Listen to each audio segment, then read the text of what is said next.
Funny how you could be surrounded by a mass of people and still feel completely alone. Add in betrayed and sorry for yourself, and you have the perfect bad decision-inducing cocktail of emotions. Not that I'd been purposefully looking to make any decisions tonight, good or bad. When I got in the car and drove 50 miles out of town, I didn't have a destination in mind.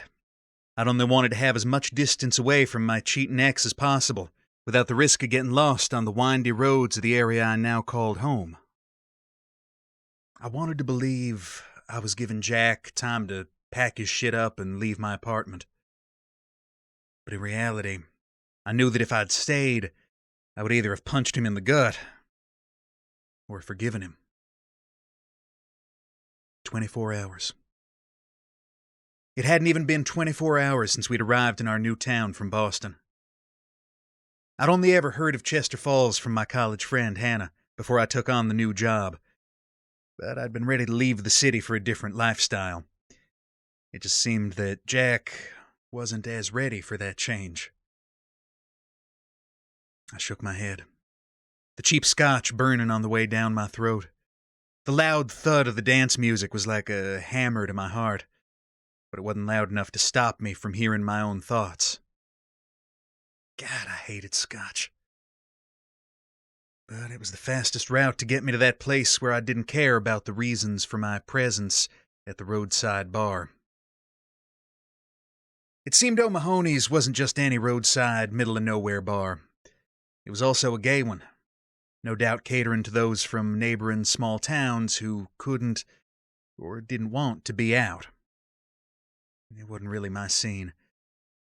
But I couldn't deny how the bodies grinding against each other on the small dance floor in time to the music were turning me on. That was how I'd met Jack. Different roadside bar, different town. I'd gotten a flat tire after driving past the bar, and fortunately I hadn't stopped that far from there, so I'd been able to walk back for help. Jack had been the one to give it, first by offering me a drink, and then a bed. That had been the start of a 3-year relationship that had come to an end tonight. And if I was honest with myself, it was way overdue. You're looking at that scotch like you want to murder it. I looked up from the tumbler holding the amber-colored drink to meet a pair of big brown eyes, almost hidden under a fringe of floppy black hair and dark-rimmed glasses. It's not my favorite drink, I said. The guy narrowed his eyes, but his smile never left his face. Why? Why is it not my favorite? Or why am I drinking it? I asked. Someone pushed the guy from behind, which caused him to be so dangerously close I'd smelled the fresh scent of his aftershave. I'm Ben, he said. What's your name? Tristan. I extended my hand, but Ben didn't see it, because he was looking out toward the dance floor. Look around, he said. Most guys here drink to feel or to forget. Question is, which one are you? I opened my mouth and closed it again, looking around at all the men near the bar, on the dance floor, and those watching the dancing from the sidelines. When I'd chanced upon the bar earlier, I thought I wanted to forget.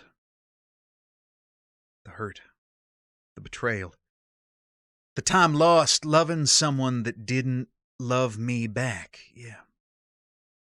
I definitely wanted to forget. But now? Now, I was intrigued. There was something in Ben's eyes, in the way he held himself. He was captivating. I'd always struggled to connect with people, but somehow Ben got through my defenses, even though we'd barely exchanged a word.